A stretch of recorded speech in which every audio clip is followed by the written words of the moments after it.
Oh, I can see myself. That's good. There you go. Man, let's Brian, I don't know.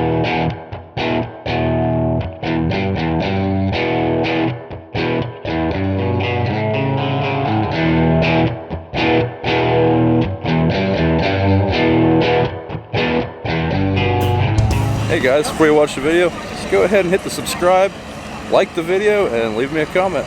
Enjoy. Day 2, Farm Progress Show. Morning, I got a couple places I want to go visit before we leave here. Pretty busy yesterday, and then when we met up with the corn stars, kind of just hung out with them guys. So, we're going to leave here around noon, and we're going to head back to Ohio, but we're going to do a little bit of filming first.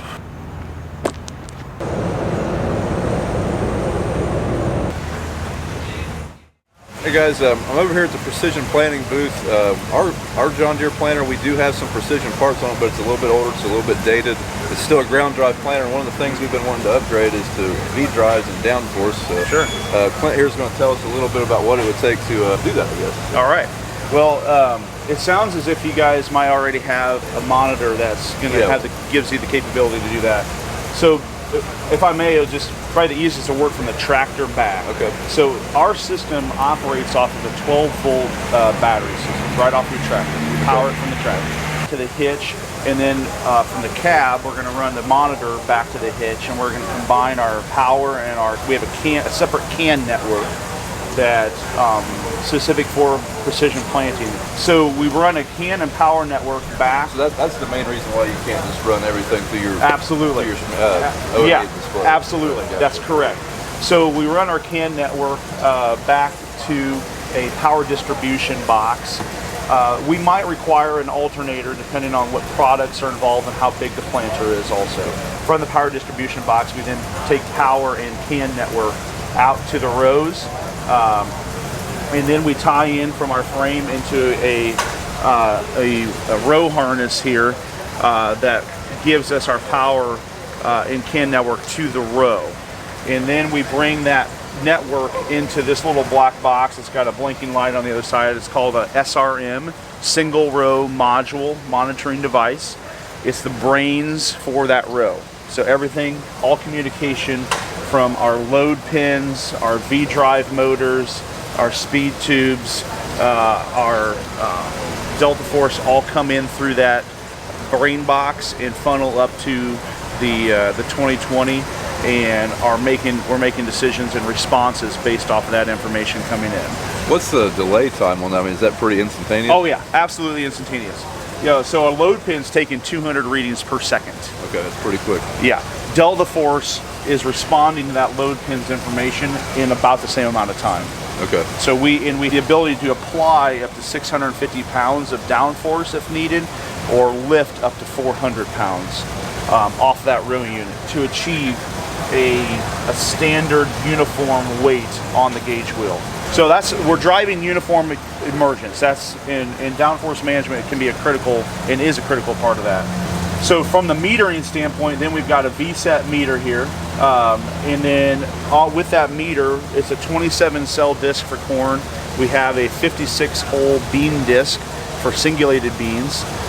We have an 80 cell bean disc. This V-drive motor marries up with the meter to achieve a couple of things. We get turn compensation if you have contours. We have row by row shutoffs with that. One of the other great things is I've got row by row variable rate execution if I've got a prescription, but I also I can set up, if I don't have a prescription, I can set up different up to 4 rate sections and perform those changes on the fly.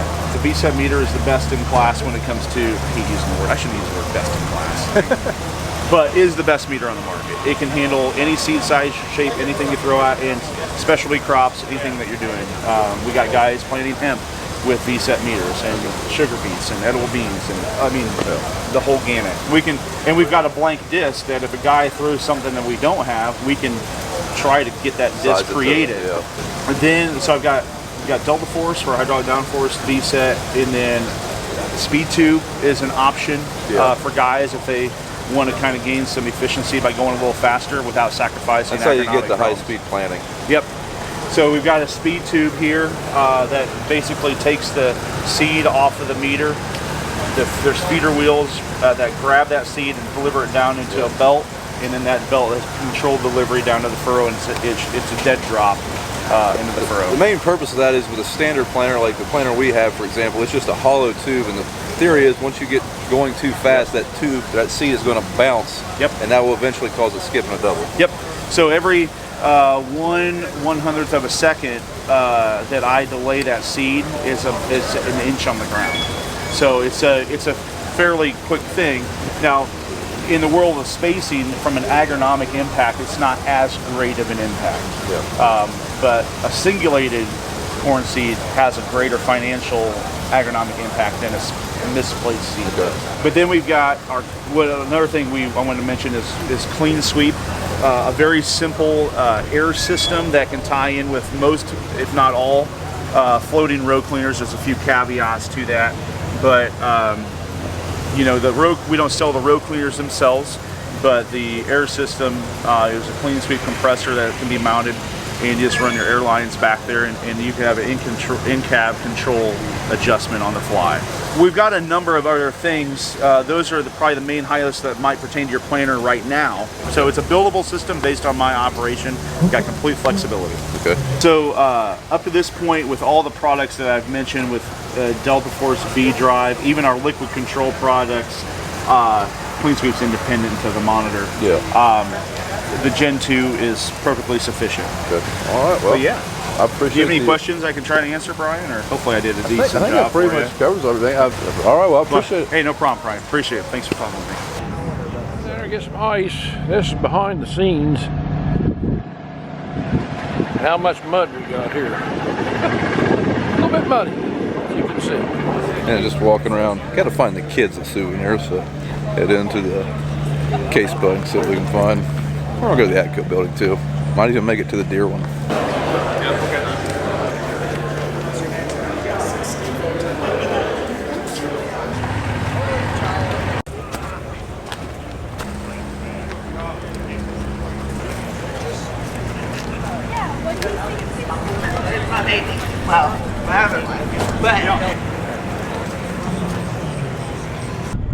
Here we are at the new Closs booth, new combine. Something I was sitting there looking at the new draper head. I've never seen lights in the draper head like that. That's pretty neat. Shines forward on the cutter bar. That would be pretty neat. Here's the Exion tractor. I'm gonna get up there and see what it looks like up there. Get a piece of steps. This is one that the cab turns around on. Monitor air controls kind of look like my combine and everything, except the handle here. There, this little fellow's in this Exion tractor. You like that? He's all smiles. I don't know what that.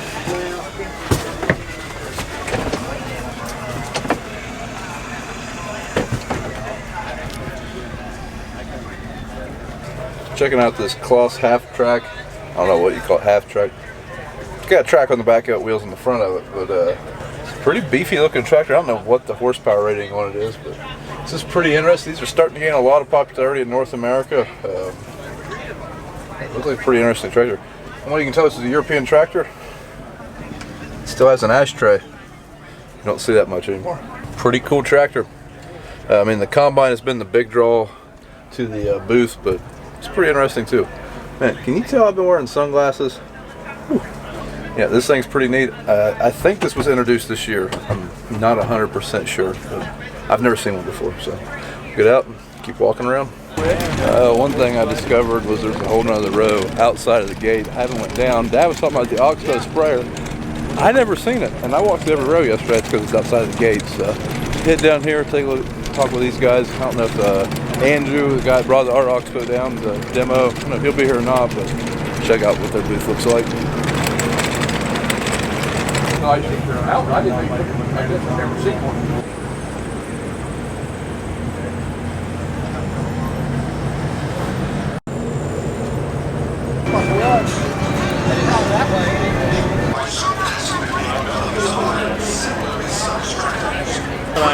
Pressure inflation system and being wowed by that.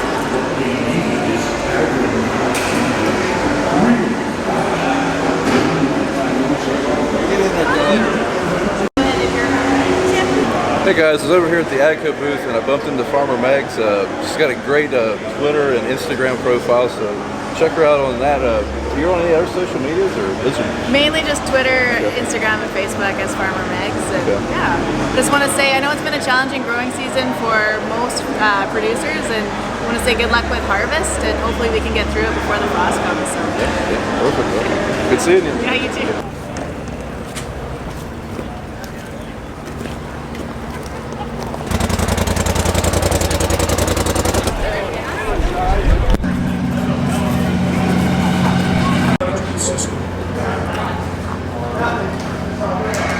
If you missed it in yesterday's video, Huntsford is going to be sending us a cart this fall, so that's pretty exciting. Something's been in the works for a little while, and it's the first time I actually got to put some faces to the names, so I'm pretty excited about that. Just kind of getting a run through on how their scale system works. So, yeah, it's going to be a fun fall. Friday doesn't rain every day. And here's the Minneapolis Mole. Mini Mo's. Just got to meet Rob Sharkey. If you don't listen to the Shark Farmer podcast, it's a little bit different than YouTube. I mean, it's a podcast, but hey, it's good listening material. He's had several people in the ag industry on. I think he puts one out every week, so it's a good listen. Field, well, close to the field. This is the show over here. You know, that's what they do is make a pass. Everybody gets to make a pass, and looks like it might be the clouds right there close. Okay, there goes what everybody wants to see, the John Deere.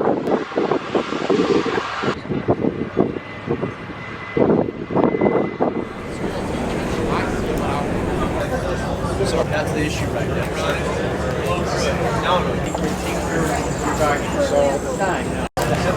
Well guys, I'm sitting here waiting in line to speak with someone about from the National Hemp Association. Someone said, hey, I watched your videos and come find out you guys grow hemp, right? We do. Yeah, we have about 6 acres.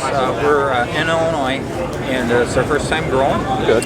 So we've had a learning experience, I'd say, and it's worked out well so far for us. We have a nice looking crop. We get a lot of compliments. Yeah.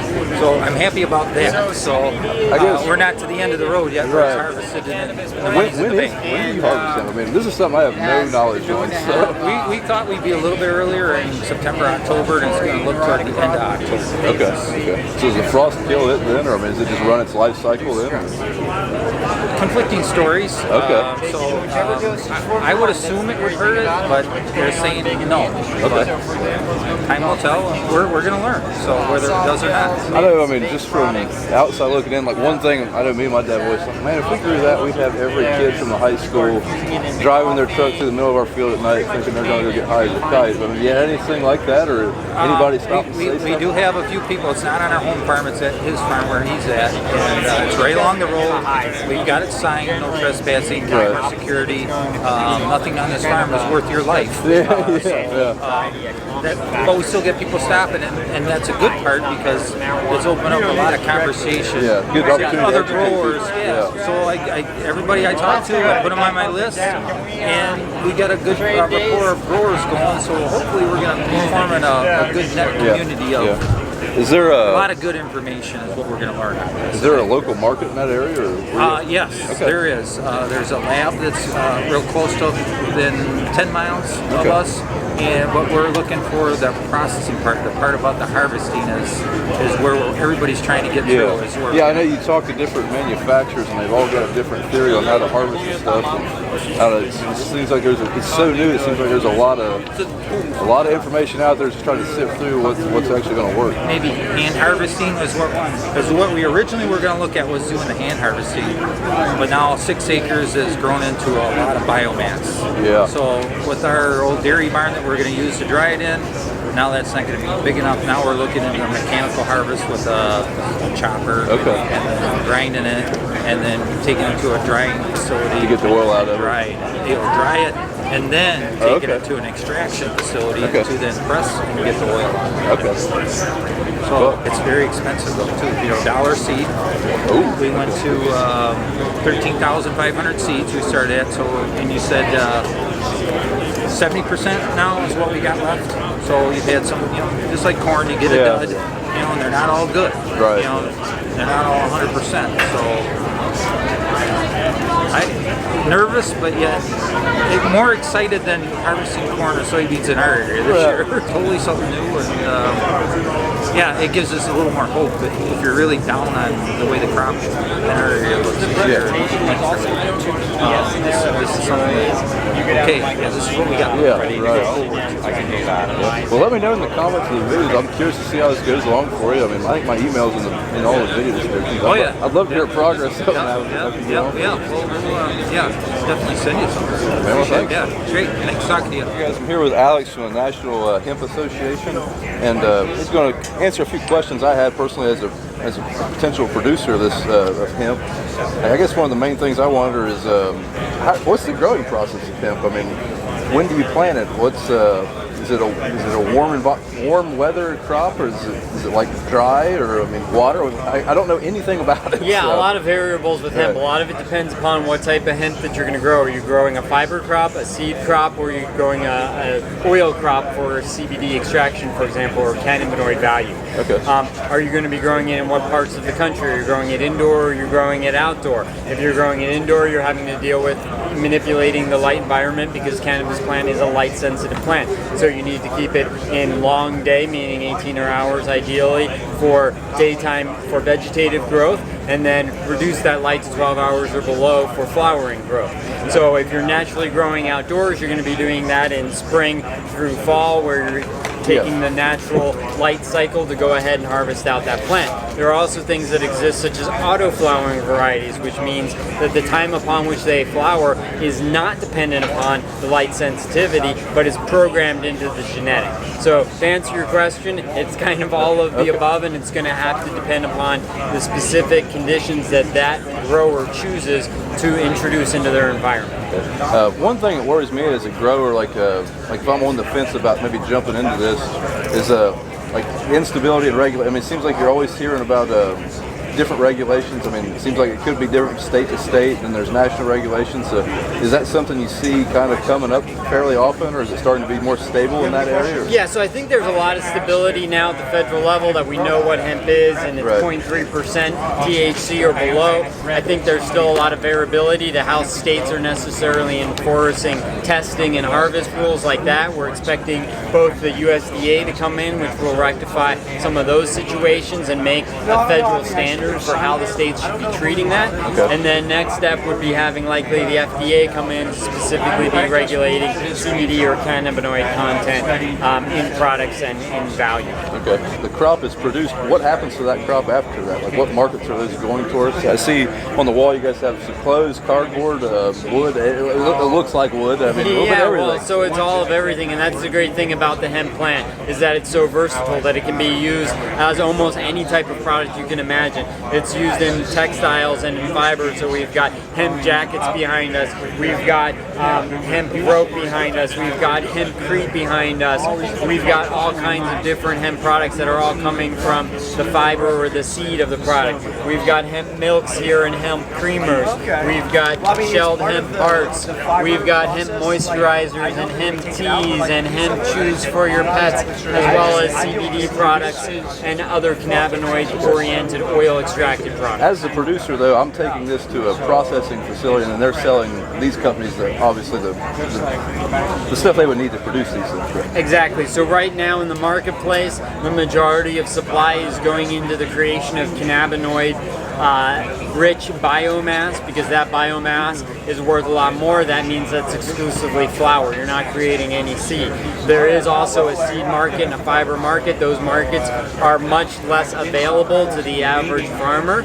Seed, I would say, would be your next level of availability, and then fiber. The issue with fiber right now is we're waiting for large decortication plants and other large processing facilities to get put into place so that the fiber can be produced into all these great products. Okay. All right. Well, hey, I appreciate the information. I know I'm learning a lot from this show, and I mean, this is It's great 'cause there's a lot of misconceptions out there, and it's great to get to talk to someone and actually clarify. Absolutely. Yeah, and if you're looking for more information, the National Hemp Association.org is the place to go. Individual memberships are as low as $50, regardless of whether you're a member. You're going to have a lot of good basic information on there. You become a member, you get access to a whole lot more information, video seminars and series. We're a non-profit organization, so we're out here to support hemp and the overall movement of hemp progress in the United States and for the U.S. farm. Pure hemp Well, thanks, Alex. Thank you, Brian. If you've been following the channel for a while, you know we've demoed several sprayers, just about every front mount boom other than Miller. The main reason right now, there's still a little bit of confusion on who our Miller dealer will be. Our local case dealer is not selling them just yet, but we don't have anything against them. It looks like a great machine. Looks like it's substantially more ground clearance than our old one. I mean, I'm 6'4".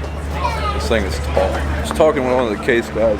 It does sound like, he said that this is an adjustable operating height from 72 to 78 inches. And you see that cylinder, I'm guessing that telescopes the machine up and down, because as tall as that is, it'd be very hard to road that machine. It may look a little goofy in the video, but that's because it has skid plates and they're dropped down. But so other than that, it's basically the same as when Miller still owned the product before the Case IH merger. So the suspension's maybe a little bit different, but that's about it. Well guys, I think we're pretty well done here this week. Got to head home. We're going to get back to building some grain bins. But thanks for watching. If you like what you've seen, follow us on Instagram and Twitter at Brian's Farming Videos, Facebook at Brown Farms, and we'll see you in the next video.